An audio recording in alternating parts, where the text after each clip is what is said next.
안녕하세요. 다년간의 노하우로 자동차 정보와 자동차 보상 지식을 공유해드리는 자동차 보상쌤입니다. 오늘의 주제는 상대방 차선 변경 사고로 차량이 많이 파손되었습니다.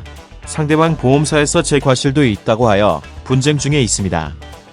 수리비 견적이 자차 차량 가액과 거의 같은 금액입니다. 중고차 시세는 900만원 정도 더 나온다고 합니다. 문제는 보험사에서 수리를 해도 되고 전손 처리를 해도 된다고는 하는데 사고 차를 수리해서 타고 싶은 생각이 없습니다. 보험사에서 전손 처리를 받는다고 하여도 리스 정리를 할 수 없어서 고민하다가 자동차 보상쌤 영상을 보고 상담을 드립니다. 과실 문제, 리스 문제를 어떻게 해야 할지 잘 모르겠습니다. 전손 처리를 받아 리스 정리를 하려면 사고 피해를 당하고도 생본 1000만원이 더 들어가야 합니다.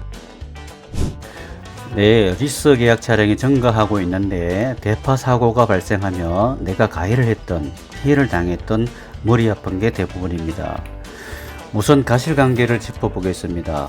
블랙박스를 확인하여 보면 상대방 차의 급차선 변경으로 보이므로 보험사와 다시 이야기를 해야 할 것으로 보이며, 리스 중도 해지 정산서를 보면 보험사의 임의손손 처리 시 보험사는 잔존물을 매각하여 손해를 줄일 수 있지만 나는 리스 중도 해지금을 감당할 수 없으므로 다른 방법을 찾아야 합니다. 방법이 있다는 말씀이죠? 네, 있습니다. 제가 처음 사고를 당하여 어떻게 해야 할지 잘 모릅니다. 몸이 아파서 입원 치료 중인데 대신하여 보험 처리를 해줄 수 있나요? 네, 알겠습니다. 치료에 전념하시고 자동차 문제로 더 이상 스트레스 받지 마십시오. 치료 기간이 더 오래 갑니다. 자동차 보상 문제는 맡겨두시고 치료에만 전념하시어 하루라도 빨리 건강을 회복하여 일상생활로 복귀하는 것이 좋습니다.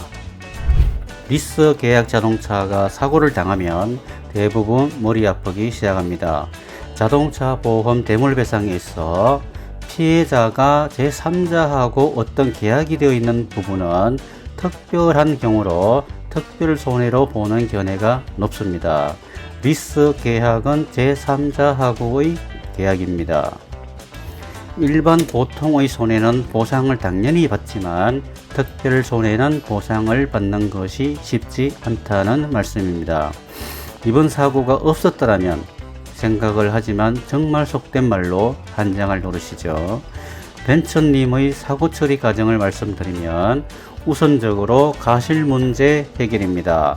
가실 문제는 블랙박스 영상이 중요한 역할을 하였습니다.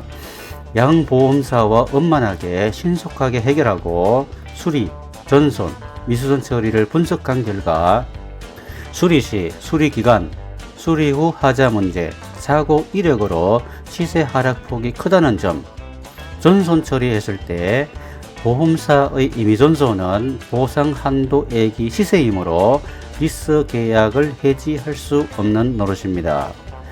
미수선 합의, 수리비 예상액과 기타 합의금을 잘 받아내는 것이 유리한 보상 선택으로 신속하게 진행하여 벤처 GLE350D 차량의 리스 정리를 해결하여 손해를 줄여드린 사례입니다. 리스 계약차가 사고 나면 대부분 리스 중도 해지금이 자차 차량 가액, 대물 중고차 시세보다 높은 경우가 많아 고민을 많이 하게 됩니다. 손해를 감수하면서 보험사 하자는 대로 따라 하실 필요는 없습니다. 조금이라도 손해를 줄일 수 있어야 합니다. 갑작스런 사고로 공경에 처했다 하더라도 용기 잃지 마십시오. 길은 있습니다. 누가 어떻게 인도하느냐가 중요하겠죠. 상담을 주시면 조금이나마 도움을 드리겠습니다. 내용에 공감하시면 좋아요, 구독은 사랑입니다. 고맙습니다.